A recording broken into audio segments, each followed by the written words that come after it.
नमस्कार मित्रों, आइए आज चिंतन में जीवन दर्शन के 3 स्वर्णिम सूत्र।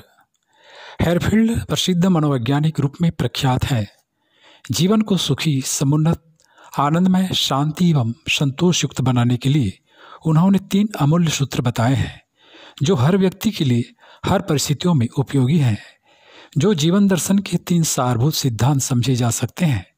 अपनी साइकोलॉजी एंड मॉरल्स पुस्तक में उन्होंने 3 सूत्रों का उल्लेख इस प्रकार किया है। पहला, अपने आप को जानो। दूसरा, अपने आप को स्वीकार करो, अपने आप में रहो। पहला, अपने आप को जानो।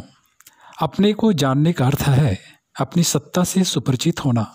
सामान्यतया परिचय का क्षेत्र भौतिक जगत, शरीर की इंद्रियां एवं ज्ञानेंद्रियां होती हैं।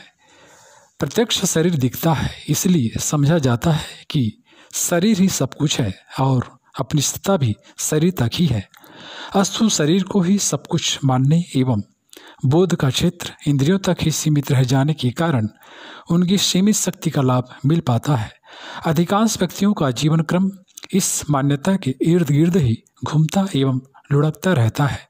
फलता खाने, कमाने एवं प्रजनन तक सीमित दायरे से निकलते नहीं बनता। न कुछ विशिष्ट करते बनता है और न ही विशिष्ट सोचते। अपनी वास्तविक सामर्थ्य शरीर की क्षमता की तुलना में असंख्य गुनी अधिक है। आत्मसत्ता की शक्ति की पुंज है। इंद्रियों की क्षमताएं तो उसकी कुछ तरंगे मात्र हैं। असली सामर्थ्य का केंद्र तो आत्मा है। उसका बोध न होने से ही मनुष्य अपने को दीनहीन, गया गुजरा, असमर्थ, असहाय महसूस करता और किसी तरह जीवन के दिन पूरे करता है। इसके विपरीत अपनी भीतरी सामर्थ्य का बोध होते ही बाह्य जीवनक्रम एवं परिस्थितियों में भारी हेरफेर हो जाता है। तब उसे अनुभव होता है कि आत्मा के भीतर प्रचंड शक्ति भरी पड़ी है। आत्मविश्वास के उदय होते ही मनुष्य बाह्य परिस्थितियों को उतना महत्व नहीं देता जितना कि मनुष्य के भीतर समाहित विशेषताओं को। हेरफील्ड का कहना है कि जीवन में अधिकांश व्यक्ति इससे फिर असफल होते हैं कि उनमें आत्मविश्वास नहीं होता। वे अपनी शक्ति से अपरिचित होते हैं, अस्तु उससे लाभ उठाते भी नहीं बनता। फलता कुछ विशेष नहीं कर पाते, जबकि ऐतिहासिक सफलताएं आत्मविश्वासियों को मिलती हैं।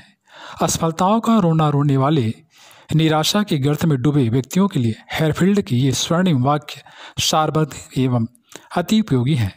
निराशा एवं अवसाद से निकलकर अपने भीतर झांको, देखो तुम्हारे अंदर शक्ति का स्रोत छिपा पड़ा है। दूसरा, अपने आप को स्वीकार करो। हेरफील्ड का दूसरा सिद्धांत है अपने आप को स्वीकार करो। इसे आत्मबोध का द्वितीय चरण समझा जा सकता है, जो कर्मों की प्रेरणा देता है। अपने को जानना ही पर्याप्त नहीं है, वरन यह भी आवश्यक है कि मनुष्य जीवन का जो कुछ भी अनुदान मिला है उसे परमात्मा का वरदान मानकर सहर्ष स्वीकार किया जाए, अर्थात प्राप्त अनुदानों का सदुपयोग किया जाए। अपने को दीनहीन मानने की तुलना में यह समझा जाए कि हम संसार के महत्वपूर्ण घटक हैं तथा हमारा जन्म पेट प्रजनन जैसे निकृष्ट प्रयोजन के लिए नहीं, किसी महान उद्देश्य के लिए हुआ है। विश्व वसुधा आंचल फैलाए हमारे सहयोग की अपेक्षा कर रही है। यह आवश्यक नहीं कि हर व्यक्ति को हर तरह की क्षमता प्राप्त हो। शरीर बल, बुद्धि बल, भाव बल, धन संपत्ति में से किसी भी तरह की सामर्थ्य कम नहीं है। सभी अपने में महत्वपूर्ण तथा उपयोगी हैं। यह सोचना निराधार है कि अमुक तरह की योग्यता होती अथवा साधन उपलब्ध होते तो महत्वपूर्ण कार्य किया जाता। जिस भी तरह की क्षमता साधन प्राप्त है उनके ही सदुपयोग द्वारा बहुत कुछ किया जा सकता है। यह तथ्य हृदयंगम किया जाना चाहिए कि महान कार्य योग्यता प्रतिभा के बलबूते नहीं, उच्च स्तरीय आदर्श एवं सिद्धांत निष्ठा द्वारा संपादित किए जाते हैं। योग्यता एवं प्रतिभा का योगदान तो होता है, पर तभी जबकि वे उत्कृष्टता के पक्षधर बने। अस्तु योग्यता संवर्धन के लिए प्रयत्न किए जाने चाहिए, पर उतने पर भी यदि किसी विशेष तरह की योग्यता अर्जित न हो सकी तो यह नहीं समझा जाना चाहिए कि वह प्राप्त होती, तभी महत्वपूर्ण कार्य कर सकते थे। जो प्राप्त है उस क्षमता का ही नियोजन यदि ठीक प्रकार बन पड़े तो आत्मनिर्माण एवं लोक निर्माण, लोक कल्याण की दिशा में इतना कुछ किया जा सकता है जितना कि विपुल साधनों के रहते भी नहीं किया जा सकता। अतएव आवश्यकता इस बात की है कि अनुपलब्ध साधनों अथवा योग्यताओं के कारण निराश न हुआ जाए। जो उपलब्ध है उसकी अधिक से अधिक सदुपयोग किया जाए।